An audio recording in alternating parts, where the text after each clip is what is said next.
A veces, el silencio no es resignación, es resistencia, es dignidad envuelta en calma. Esta madre no gritó. No pidió justicia a voces, pero su entereza fue tan poderosa, que al final, sin decir una palabra, lo recuperó todo: su hogar, su voz, su lugar en el mundo y quizá, lo más importante, su orgullo de ser quien era, sin necesidad de permiso de nadie. Si esta historia tocó algo dentro de ti, si alguna vez también te sentiste invisible o reemplazable, recuerda, no hace falta levantar la voz para ser escuchado, a veces, solo basta con quedarte de pie. Gracias por escuchar esta historia con el corazón. Nos vemos en la próxima, donde quizás, la historia que contemos, sea la tuya. No recuerdo bien en qué momento exacto mi mundo dejó de tener sentido. Solo sé que fue un domingo frío, de esos en los que el cielo parece pesar más de la cuenta. Estaban cerrando el ataúd de mi hijo cuando ella se inclinó hacia mí, con una voz tan suave que me heló la sangre, y me susurró al oído: «Tienes una semana para salir». No alcancé a reaccionar. Tenía el programa del funeral entre las manos, arrugado, y los ojos clavados en la madera del ataúd.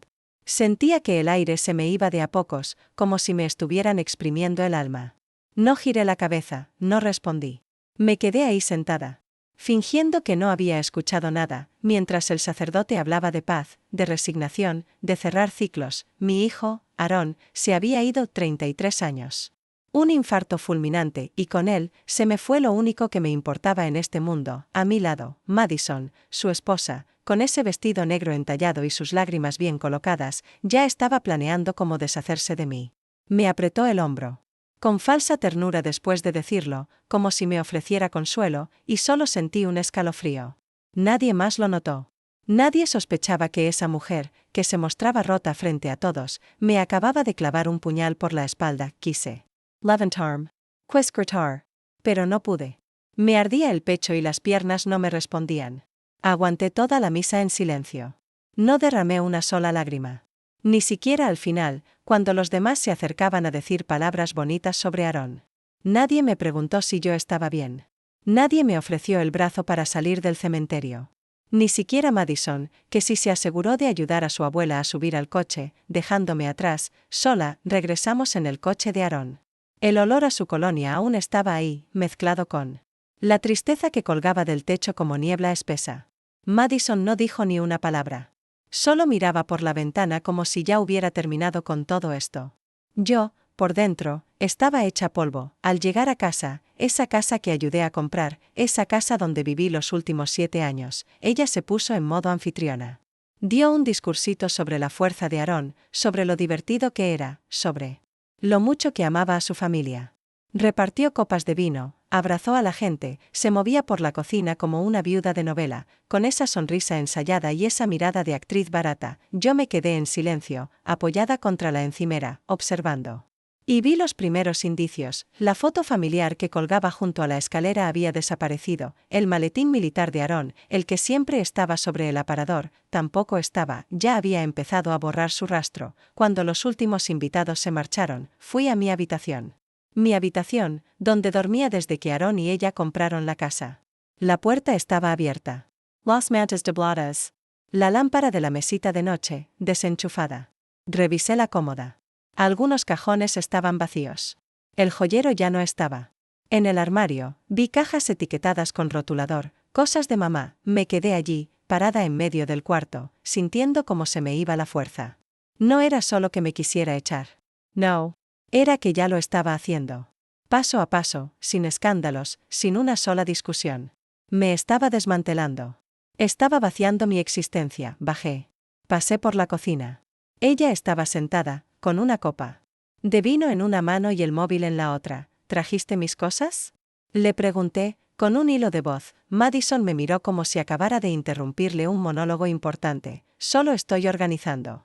Hay una empresa de mudanzas que puedo llamar cuando estés lista, dijo, sonriendo como si me hiciera un favor. Le pregunté por mis joyas. Me respondió, algunas están en la caja fuerte. No querrías que desaparecieran con tanta gente entrando y saliendo. Me hervía la sangre. Nunca te pedí que tocaras mis cosas, le dije. Ella dio un sorbo a su vino. Aarón y yo hablamos de esto, respondió. No es personal. Pensamos que querrías volver con tu hermana. Mentira. No tengo hermana. Y ella lo sabe. Esta es mi casa, le dije, con voz firme. Ella se encogió de hombros. Era su casa, y volvió a mirar su teléfono, como si yo ya no estuviera allí. Esa noche no dormí. Revisé cajón por cajón. Debajo de la cama, faltaba una caja donde guardaba mis papeles importantes. El joyero, mis documentos, mis recuerdos, todo parecía desvanecerse. Solo encontré una carpeta vieja con facturas y sobres sin abrir, pero entonces me di cuenta de algo peor. La escritura de la casa, la original, firmada por Aaron y por mí, había desaparecido, la que él insistió en dejar a nuestro nombre cuando la compramos, la que garantizaba que yo tenía derecho a estar allí. La mañana siguiente, Madison ya estaba en la cocina, tomando café y escribiendo en su portátil como si nada hubiera pasado. «Buenos días», dijo, sin mirarme. «Estoy revisando presupuestos de mudanza». Fui al refrigerador. Mis tuppers etiquetados ya no estaban. «No pedí mudanzas», le respondí. Ella sonrió sin levantar la vista. «Lo sé. Pero pensé que podía ayudarte. Dijiste que querías manejar las cosas a tu ritmo», mentía. Todo era una manipulación vestida de cortesía. Fui al salón. El sillón de Aaron, su favorito, ya no estaba. En su lugar, había un sillón de imitación que olía a plástico. «¿Dónde está el sillón de Aaron?», pregunté. «Era viejo», me dijo. Ya no cabía en la sala, me estaba borrando. Sin escándalo, sin gritos. Solo tachando mi existencia. Con decisiones pequeñas, crueles y cotidianas, y allí, en ese instante, comprendí que ella pensaba que ya había ganado, pero no sabía con quién estaba tratando, y yo, estaba a punto de recordárselo. Desde aquel día en que supe que había desaparecido la escritura de la casa, empecé a vivir como una sombra en mi propio hogar. No respondía. No discutía. Pero veía. Escuchaba. Anotaba cada gesto, cada decisión disfrazada de amabilidad, cada mirada cargada de condescendencia. Porque sabía que Madison no iba a empujarme por las escaleras ni a gritarme frente a los vecinos. No. Su estilo era otro, silencioso, frío, meticuloso. Como el veneno que no se nota al principio, pero te va paralizando poco a poco. Una mañana, bajé a la cocina y noté que el portarretrato con la foto de Aaron y yo ya no estaba sobre la repisa. Pensé que quizá lo había limpiado. Pero no lo volví a ver. En su lugar, había una figura decorativa con forma de cactus. Fría. Seca. Ajena. Otro día, abrí el armario del pasillo donde guardábamos los abrigos de invierno. El mío ya no estaba. Revisé por todas partes. Lo encontré en una caja, al fondo del trastero, junto con otras cosas mías etiquetadas como «donación», y ahí me di cuenta de que no era que me estuviera mudando. Era que me estaban eliminando. Poco a poco, Madison vaciaba la casa de mí. Cambió las sábanas por unas que olían distinto. Tiró la alfombra que Aaron y yo compramos juntos. Hasta los platos del desayuno desaparecieron. Un día abrí el armario de la cocina y solo había tazas nuevas, todas blancas, sin ningún dibujo, sin alma. Como si quisiera construir una vida desde cero, sin mí. Lo más humillante fue el refrigerador. Mis cosas tenían mi nombre. Siempre lo hacía así para no invadir. Pero una mañana, al abrirlo, todo había desaparecido, ni una ensalada, ni un yogur, ni un envase de sopa. En su lugar, todo estaba ordenado. De forma impoluta, etiquetas nuevas, recipientes iguales. Y ninguno era mío. «Tiré lo viejo», me dijo con tono despreocupado cuando le pregunté. «No estaba viejo», respondí. «No lo sabía». «Pensé que no lo ibas a usar», dijo, como si eso justificara el acto. Ese día no comí. Me hice un té, me senté en la mesa y lo bebí en silencio. Con las manos frías. Con la garganta cerrada. No por hambre, sino por impotencia. Pasaban los días, y yo sentía que mi presencia ya no tenía espacio. Literalmente. Entraba a la sala y ella ocupaba el sofá completo con ropa para doblar o con su portátil abierto. Si me sentaba, recogía sus cosas con prisa y decía: «Ay, lo siento, pensaba que ibas a tu cuarto», y entonces me iba.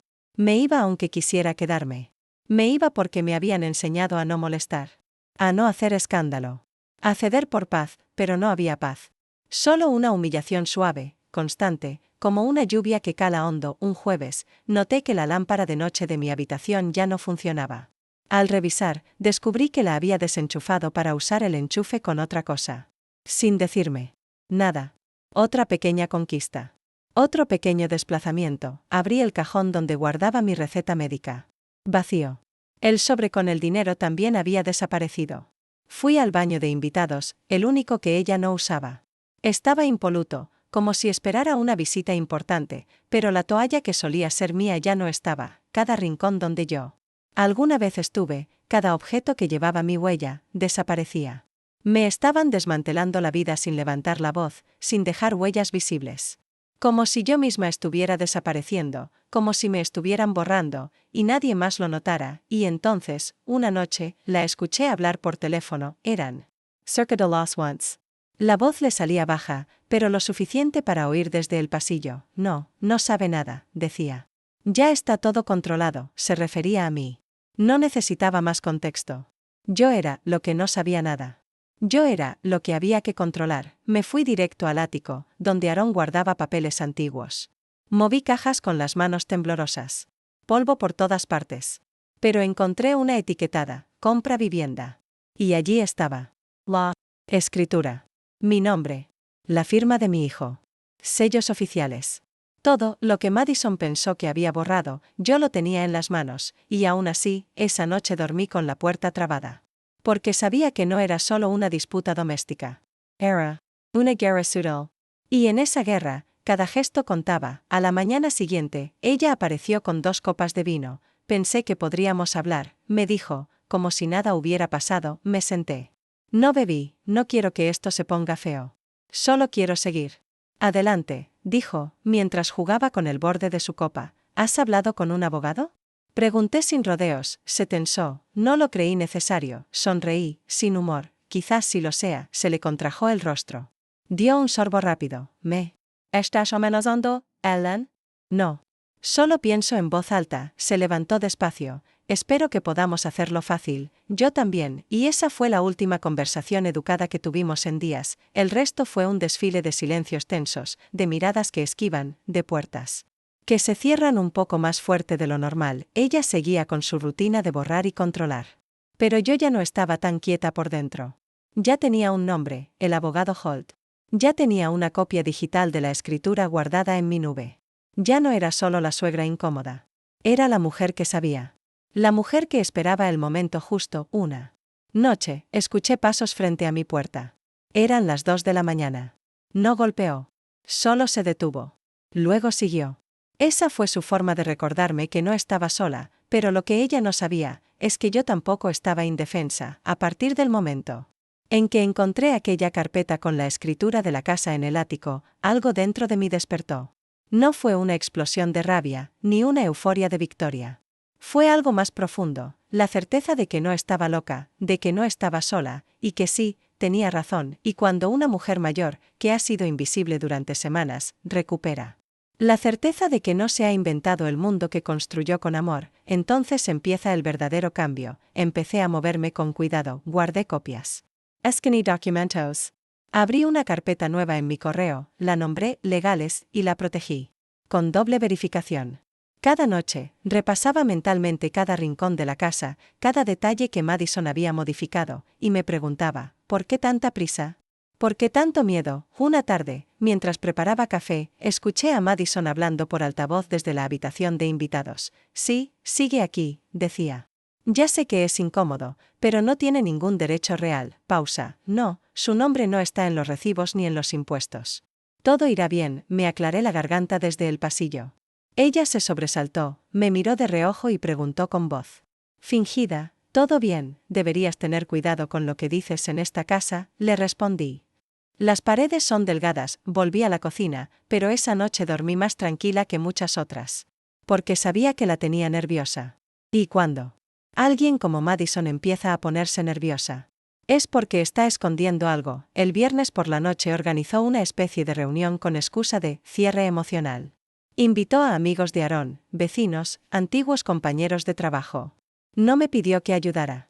Solo me pidió, con su habitual tono suave y venenoso, que no hablara de asuntos personales, punto. Será algo íntimo, tranquilo, dijo. Y por favor, mantén limpio el baño de visitas, asentí. No discutí. Pero esa noche me vestí con dignidad. Y me quedé en el fondo del salón, callada, observando. Vi cómo hablaba de Aarón con una copa en la mano, como si estuviera presentando un documental sobre él. Sonreía. Lloraba en el momento justo. Y todos la miraban con respeto, con lástima. Con admiración incluso, hasta que uno de los amigos de Aarón, Kyle, se acercó a saludarme. Él hablaba muchísimo de ti, me susurró al abrazarme. Decía que eras la única persona en la que confiaba siempre, y en ese instante, me mordí el labio para no romperme. Porque esas palabras me devolvieron a mi hijo. A su voz. A nuestra complicidad. Poco después, otra mujer, una conocida de Madison. Me preguntó cómo estaba. Lo mejor que puedo, respondí, considerando que aún vivo aquí. Ella frunció el ceño. Ah. Pensé que Madison había dicho que era su casa, sonreí con calma. Error fácil de cometer, dije, y supe que eso llegaría a sus oídos. Efectivamente, al terminar el evento, Madison me llevó al pasillo y cerró la puerta. ¿Estás intentando provocar algo? Solo respondí una pregunta, le dije sin mover un músculo. No seas lista, Ellen. Esta gente no necesita saber de escrituras ni documentos.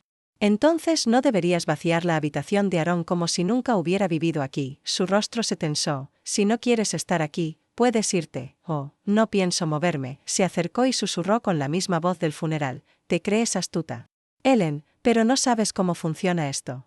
Me aseguraré de que te arrepientas, y se fue como si nada hubiera pasado, sonriendo al invitado que justo entraba por la puerta. Esa noche, noté que había dejado su bolso en la habitación de invitados. Malzagaru. Con una carpeta manila asomando. Me acerqué. Tomé una foto por la rendija. El título decía, copias del doctor, plan B. Esperé hasta que se metiera en la ducha.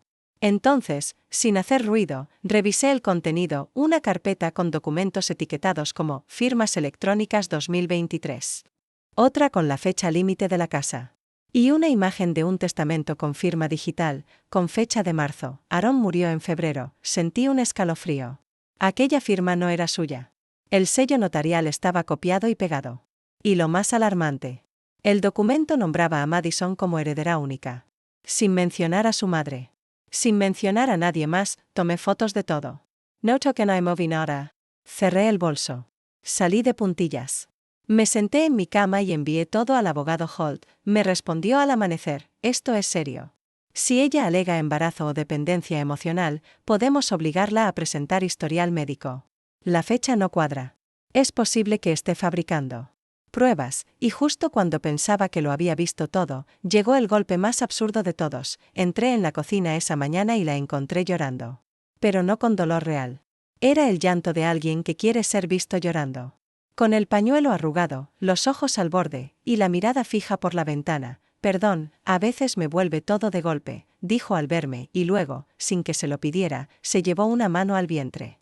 No de forma dramática, sino sutil, suficiente para que me diera cuenta. Estoy embarazada, Ellen, susurró. No quería decir nada hasta estar segura, me quedé muda. No por emoción, sino porque era imposible. Aarón había muerto hacía 10 semanas. ¿Cuánto tiempo llevas? Pregunté con voz hueca. 8 semanas, quizás 9, y ahí lo entendí todo. El bebé no era de Aarón. No podía serlo, sacó una ecografía impresa. Me la tendió como si fuera una carta de triunfo. La miré.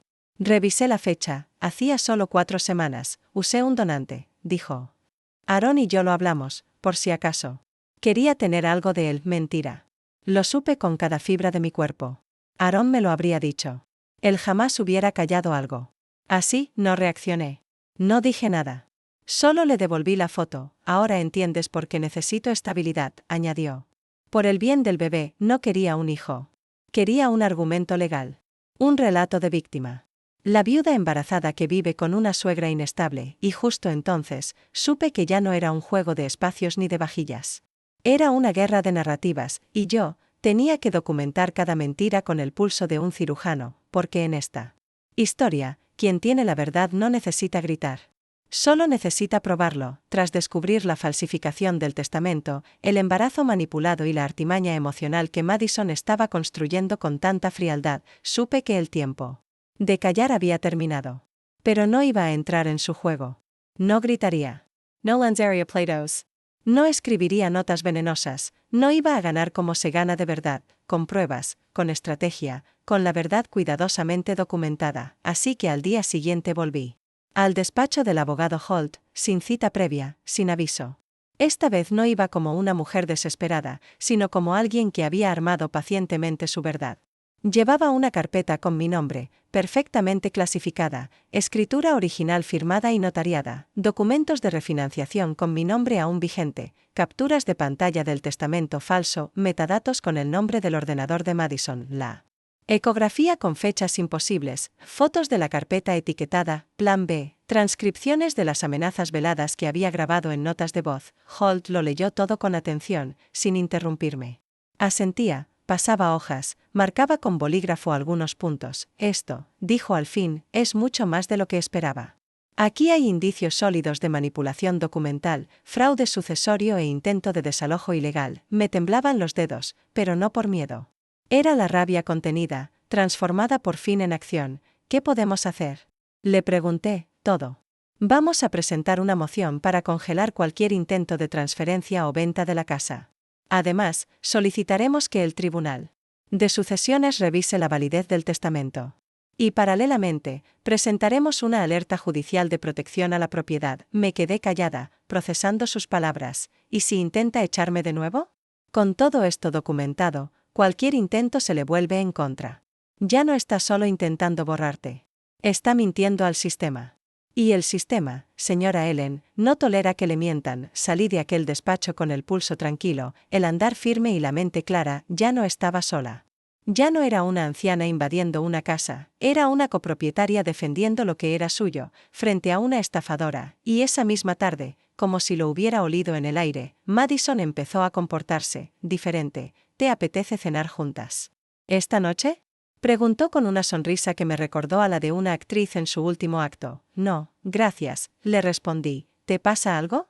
Ya veremos, dije, y me fui a mi habitación con la tranquilidad de quien ya no necesita explicar nada. A la mañana siguiente, recibí una llamada del juzgado.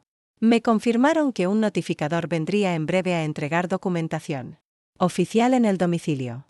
Me pidieron no adelantar nada a la contraparte, respondí. Tranquilos. No pienso decir ni una palabra, y no lo hice. Esa tarde, me senté en el sofá del salón con las persianas levantadas, el té caliente en la mesa. Y esperé. A las 5 en punto, Madison volvió de hacer la compra, cargando 2 bolsas con frutas y una sonrisa ensayada en la cara. Subía los escalones del porche cuando un hombre vestido con chaqueta gris se le acercó con paso decidido. ¿Señora Madison K.? Preguntó. Sí, ¿quién es usted? Soy notificador judicial. Ha sido usted notificada, le entregó un sobre grueso. Ella lo tomó con confusión, lo miró como si contuviera una bomba, y murmuró, ¿qué demonios es esto? Una orden de congelación de bienes y citación por fraude sucesorio, dijo él, con tono firme y profesional, y se fue sin añadir nada más. Desde la ventana, la vi quedarse de piedra. Sostenía el sobre con manos temblorosas, como si le pesara toneladas. Luego, entró en la casa con pasos bruscos, tiró las bolsas sobre la encimera y abrió el sobre con furia. Hojeó las primeras páginas, leyó en voz alta líneas sueltas, y gritó, «Está mintiendo». Esto es una locura. Me levanté con calma, caminé hacia ella y la miré con serenidad. No he dicho nada. Los papeles hablan por sí solos. Madison empezó a murmurar cosas incomprensibles. Decía que lo arreglaría. Que todo era un error. Pero su voz ya no tenía autoridad. No era la misma mujer que me susurraba amenazas en el funeral. Ahora era solo una actriz sin guión. Esa noche. No sano. No me dirigió la palabra. Y al día siguiente, la encontré hablando por teléfono en el jardín, susurrando con tono histérico, «Necesito un abogado que me saque de esto. Lo que sea. No me importa lo que cueste. Es solo una vieja bruja». Me vio en el porche y se giró rápido, bajando la voz. Ya no disimulaba bien, ya no tenía el control. 2 días después, llegó la fecha de la audiencia preliminar. El juez evaluaría la validez del testamento y la situación legal de la casa. Entre con Holtomilato. Madison apareció vestida de blanco roto, cargando una carpeta y su ecografía como si fuese una reliquia santa. Su abogado empezó hablando de dolor, duelo, estabilidad emocional, pero Holt fue quirúrgico, presentó comparativas de firmas entre el testamento falso y documentos previos, mostró los metadatos del archivo, creado desde el ordenador de Madison, exhibió la escritura original, firmada, notariada, vigente, demostró que yo había vivido y contribuido económicamente en la casa por más de 7 años, confirmó que Madison nunca figuró en los documentos de refinanciamiento. El juez escuchó. No interrumpió. Al final, revisó el expediente con rostro severo. Y dijo, esta escritura está legalmente registrada. La señora Ellen mantiene su copropiedad. Toda orden de desalojo queda anulada. El testamento será sometido a investigación por posible fraude. Madison no dijo nada. Se quedó con la boca entreabierta, el rostro descompuesto, sin fuerza para actuar. Mientras salíamos de la sala, Holt me susurró, ahora solo queda ver si se marcha sola, o con la policía, y esa fue la primera vez en mucho tiempo que respiré. Con libertad, sin apretar la mandíbula, sin temer el próximo golpe, la batalla legal apenas comenzaba, sí, pero por primera vez. Yo llevaba las riendas. Después de la audiencia, la casa se volvió inquietantemente silenciosa. Pero no era el silencio del miedo o la opresión. Era otro tipo de silencio, como el que precede a una tormenta o el que queda cuando alguien se rinde sin decirlo. Madison no se atrevía a mirarme a los ojos. Se paseaba por la casa sin rumbo, hablando sola, murmurando cosas como, esto no puede estar pasando, o, no se saldrá con la suya. Pero la verdad ya no se podía esconder, y mucho menos borrar con sonrisas falsas o documentos manipulados. Una mañana, la encontré sentada en la cocina, con su bloc de notas delante, lleno de nombres y números de teléfono. Iba vestida de negro, como si fuese a otro funeral. Ni siquiera levantó la vista cuando entré. Solo dijo, ¿crees que has ganado? Me serví el café sin responder. Dejé que el silencio pesara, como un martillo invisible. ¿De verdad piensas que porque un juez creyó tu historia todo se ha terminado? Entonces la miré. Con calma. Con esa mirada que solo las madres tienen cuando se les agota la paciencia. Pero no la dignidad. No era una historia, Madison. Era la ley, y eso la desmontó. Se levantó tan rápido que casi tiró la silla. Golpeó la encimera con la mano y gritó, no puedes robarme todo, intentaste borrarme de una casa que ayudé a construir, le dije con voz firme. Usaste un testamento falso, una ecografía falsa, mentiste a un juez, a tus amigos, a ti misma. Lo que estás perdiendo, nunca fue tuyo. Se quedó paralizada. Abrió la boca para decir algo, pero no encontró palabras. Cambió de táctica. Empezó a llorar. A decir que estaba de luto, que nadie entendía su dolor, pero yo ya no caía en sus trampas. No era crueldad. Era claridad. Recoge tus cosas, le dije. Te estoy dando el respeto que tú nunca me diste. Todavía no he llamado al sheriff, no contestó. Salió de la cocina como una sombra herida. Durante los días siguientes, el pasillo se llenó de cajas. Algunas etiquetadas, otras a medio cerrar. No le pregunté nada. No me ofrecía ayudarla.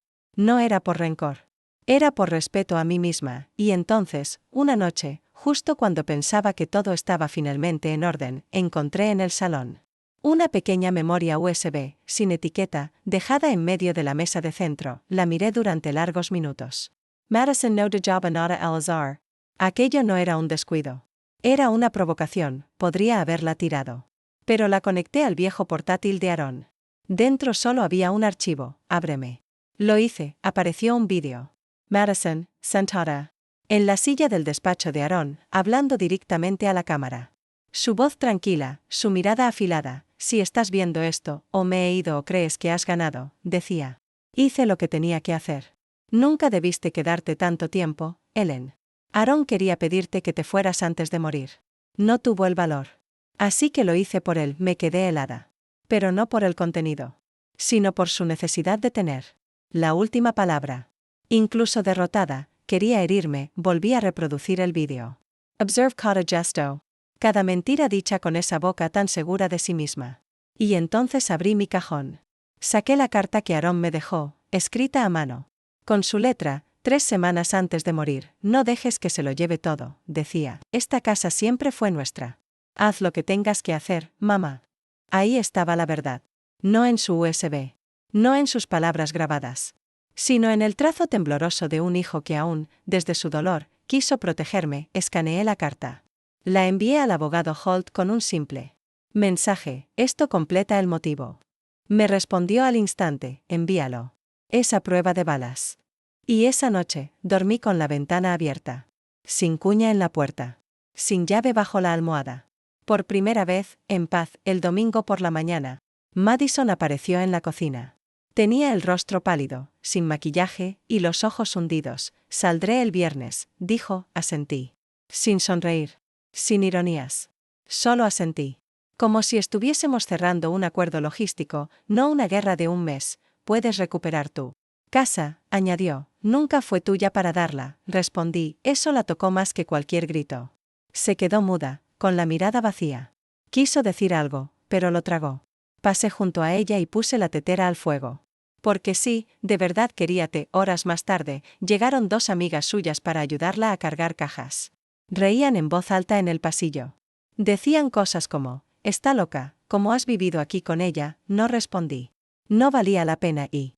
Al día siguiente, intentó una última jugada, llamó a Kyle, el amigo de Aaron, y le dejó un mensaje de voz acusándome de manipulación, de abuso psicológico, de haberlo planeado todo para quedarme con la casa, pero lo que ella no sabía es que Kyle ya había hablado conmigo.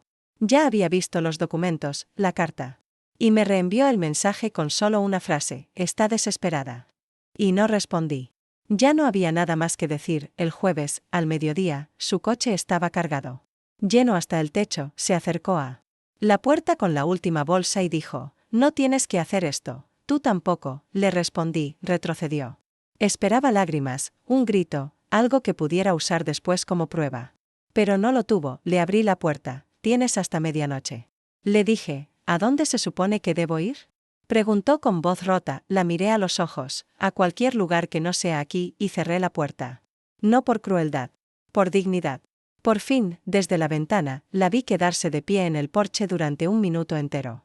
Luego, subió al coche. Y se marchó. Sin mirar atrás, no lloré. No celebra. No me sentí triunfante, solo me senté en el sofá. Encendí la lámpara del rincón y por primera vez en meses, escuché el silencio real de mi hogar, mi casa, mi historia, mi final. La casa se quedó tan vacía después de su marcha que, por un instante, temí no saber qué hacer con tanto espacio. No por los muebles ni las cajas que dejó sin etiquetar. No. Era otra cosa. Era la ausencia del miedo. Del control. Del ruido constante que Madison generaba con cada palabra suave cargada de veneno. Ese domingo por la mañana, me desperté antes de que saliera el sol. No había pasos. No había música encubierta desde la habitación de invitados. No había perfume artificial flotando en el pasillo, solo silencio. Abrí la ventana de mi cuarto. Dejé que entrara el aire de noviembre, frío, pero limpio. Me envolví en la bata de lana que Aaron me regaló el año en que nos mudamos, y bajé las escaleras sin prisa. Ni siquiera encendí la luz. Todo estaba en calma, la tetera aún estaba donde la dejé la noche anterior. La taza favorita de Aaron. Seguía en la repisa, como si hubiera esperado pacientemente a que el tiempo pasara. Me senté sola a la mesa. Y sin embargo, por primera vez en meses, no me sentí sola, me sentí presente. Miré a mi alrededor. La estantería sin huecos forzados. Las paredes, sin cuadros falsos. La alfombra, sin pisadas ajenas. La casa, por fin, respiraba conmigo. Después de desayunar, fui habitación por habitación. No a espiar. No a inspeccionar. Solo a recuperar. Recogí mis libros, devolví las fotos a sus lugares, coloqué las cortinas a mi gusto, abrí armarios, saqué mis jerseys viejos que Madison había escondido. Todo estaba donde tenía que estar. Y lo que no, simplemente lo dejé ir. Cuando llegué a la antigua habitación de Aaron, abrí la puerta con un nudo imposible de tragar. Era la primera vez que entraba allí desde su funeral sin sentirme invadida. La cama estaba hecha, pero no como yo lo haría. Las sábanas aún olían a detergente ajeno. Quité todo y lo metí en una bolsa. Me senté al borde del colchón y dejé que el silencio me arropase. Miré la pared que él había pintado con sus propias manos. Aquel azul marino que insistió en poner a pesar de las quejas de Madison. Me acerqué, acaricié la pintura, y susurré, «Estamos bien ahora, cariño. Te lo prometo». Abrí el cajón de su mesita. Allí, doblada con cuidado, encontré la última nota que me escribió. La misma que escaneé para el abogado Holt, pero que había dejado allí por respeto. La sostuve entre los dedos, la volví a leer, y la guardé en mi caja de seguridad. En el salón, encendí una vela. Una pequeña de lavanda. La puse en la cocina mientras preparaba la comida del mediodía. No era una celebración. Era una reconexión. Poco a poco, desempacaba no solo mis cosas, sino también mis rutinas. Volvía a moverme sin miedo. Volvía a hacer ruido sin sentir que incomodaba. Volvía a estar en mi casa, no como invitada, sino como quien vuelve a pisar el suelo que sembró durante años, y entonces, mientras colocaba una bandeja de horno, vi algo en la mesa de centro del salón, una memoria USB, plata. Sin etiqueta, otra. Más, me quedé quieta. Mirándola. Sabía que no era casualidad. Madison nunca dejaba nada al azar. Esa USB no era olvido. Era un cebo. Un intento final de dejar un veneno envuelto en terciopelo. Me senté frente a ella. No la toqué. No tenía miedo. Solo cansancio. Al final, la conecté al viejo portátil de Aaron. Había un único archivo, como la vez anterior. Un video. Y allí estaba ella, Madison, sentada en su silla, mirándome a través de la pantalla. Si estás viendo esto, decía, es porque te crees más fuerte. Porque piensas que has ganado. Pero Aaron no te quería aquí. Yo se lo dije. Él lo sabía. Era débil. No supo card. Así que lo hice por él. Su tono era calmado, casi cariñoso. Como si quisiera convencerme con ternura. Puedes quedarte. Con las paredes, continuó, pero esta casa ya no tiene nada tuyo. Nunca fuiste más que un obstáculo. Un símbolo del pasado que yo tenía que romper. Cerré el portátil sin acabar de ver el vídeo. No lo necesitaba, porque ella no sabía que la verdadera prueba no era un archivo, ni una firma. Era la carta de Aaron. Su letra temblorosa. Su, lo siento. Su, haz lo que tengas que hacer, mamá, esa era mi verdad. Y esa verdad era suficiente, saqué la USB del ordenador. La tiré a la basura, sin rabia. Solo con calma, y borré el archivo de la papelera del sistema. No porque me asustara, sino porque ya no me hacía falta recordar, la guerra había terminado, la casa estaba en silencio, pero ya no era un silencio tenso, vigilante, peligroso, era un silencio de paz. De respiro. De hogar, por la tarde, encendí la lámpara del rincón. Puse música clásica bajita. Me hice una infusión. Y me senté frente a la ventana a ver cómo el cielo se teñía de naranja y púrpura. No pensé en juicios, ni en papeles. Pensé en lo que quería hacer con mi jardín. En si podría volver a Coser. En si escribiría a mis primas del norte, y mientras sorbía el té, miré el porche vacío. Aquel que Madison intentó convertir en suyo. Aquel desde el que me había observado con ojos de enemiga, y susurré, mi casa, mis reglas, sonreí no. Por soberbia, no por revancha, sino por libertad, porque al final, no gané por gritar más alto, gané porque me quedé. Porque resistí. Porque no me rendí cuando era más fácil callar para siempre, y por primera vez desde que Aaron se fue, pude respirar sin miedo, porque lo hice por él y también, por mí. Dicen que cuando por fin respiras hondo, sin esperar el siguiente golpe, es cuando empieza la verdadera libertad. Y eso fue exactamente lo que sentí durante las semanas siguientes. Ni celebraciones, ni redes, ni visitas. Solo silencio. Solo yo, simplemente. Viví, con cada objeto que colocaba en su sitio, con cada mueble que reubicaba sin pedir permiso, con cada mañana sin sobresaltos, fui recuperando partes de mí que ni siquiera sabía que había perdido. Volví a coser, mi rincón de costura, que Madison había convertido en un trastero improvisado, volvió a tener vida. Limpié las ventanas, desempolvé la caja de hilos, encendí la lámpara de pie y coloqué la fotografía de Aaron justo donde él siempre la dejaba, al borde de la estantería, con ese marco de madera desgastado que una vez compramos en una feria de barrio. Por las tardes, abría las ventanas y dejaba que entrase la luz sin miedo a que alguien me dijese, no abras tanto, que se enfría el salón era mío. El frío. También, recibí una carta del juzgado confirmando la clausura definitiva del proceso de fraude sucesorio. Madison no apeló. Ni una palabra más. Su nombre quedó tachado de todos los documentos. Y con ese cierre, sentí algo que no esperaba, no alegría, sino descanso. Una mañana, mientras regaba las plantas del balcón, sonó el teléfono. Era Kyle. Solo quería decirte, me dijo, que Aaron estaría orgulloso. Muchos no habrían tenido la fuerza de hacer lo que hiciste, le agradecí con un nudo imposible de tragar. No porque necesitara aprobación, sino porque, por primera vez, alguien pronunciaba el nombre de mi hijo sin que me doliera. Después de colgar, levanté la vista al cielo y susurré, lo hicimos, hijo. Lo hicimos juntos. Con el paso de los días, fui descubriendo pequeñas huellas que Madison había dejado atrás. Una caja de maquillaje olvidada. Un par de pendientes en el fondo del cajón del baño. Un libro de autoayuda en inglés. No los toqué. Los metí en una caja, la cerré y la guardé en el trastero. No como recuerdo, sino como recordatorio. Ay. Batallas que se ganan sin destruir. Empecé a recibir visitas de mis antiguas amigas. Las de toda la vida. Las que se habían alejado porque pensaban que yo me había vuelto difícil. Una de ellas, Elena, me abrazó fuerte y me susurró: pensé que te habías apagado. Pero solo estabas esperando el momento justo. Nos tomamos un café en la terraza, como antes. Nos reímos de tonterías, de anécdotas del pasado, y por primera vez, no tuve que explicar nada. Ellas sabían. Lo veían en mi mirada. Lo sentían en mi forma de hablar. Había vuelto a ser yo una tarde. Bajé al mercado del barrio. Volví a comprar flores frescas. Llené la casa de colores. Lavanda para el baño, margaritas para la cocina, geranios para la entrada. Y mientras las colocaba, me sorprendí a mí misma tarareando una vieja canción que Aarón solía poner cuando cocinábamos juntos. Ese sonido, mi propia voz, era el síntoma más claro de que había renacido, pero la verdadera confirmación llegó cuando encontré una carta entre los libros antiguos de Aarón. No era legal, ni importante. Era un trozo de papel doblado con torpeza, escrito con bolígrafo azul. Decía: mamá, a veces me cuesta decirlo, pero gracias.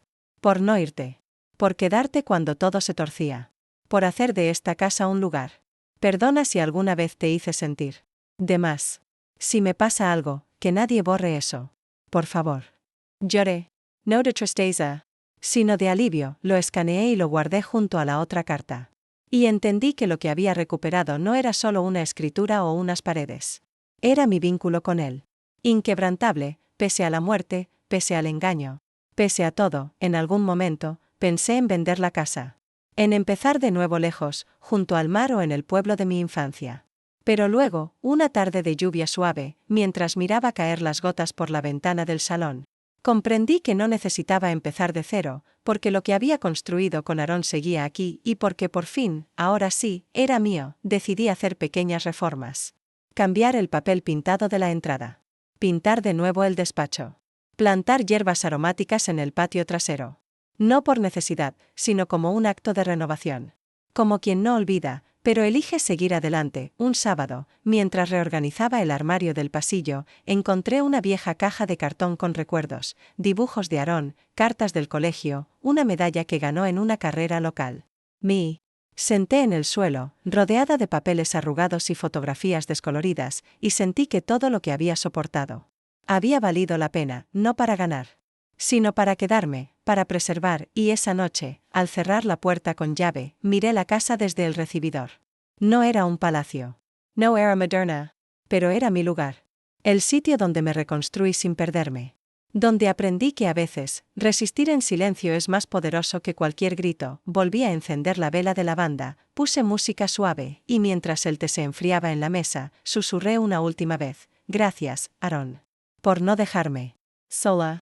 Por confiar en mí hasta el final. Y entonces supe que no me hacía falta nada más, no una disculpa, no una venganza, no una ovación, porque lo había convertido en orgullo, y hoy, aunque no aplaudan con las manos, todos lo sienten en el aire. Esta casa ya no es solo mía, es de quien la habita con memoria, con gratitud, con dignidad. Mi casa, mi historia, mi victoria, sin hacer ruido, y así, sin necesidad de venganza ruidosa ni palabras hirientes, una madre olvidada se convirtió en leyenda.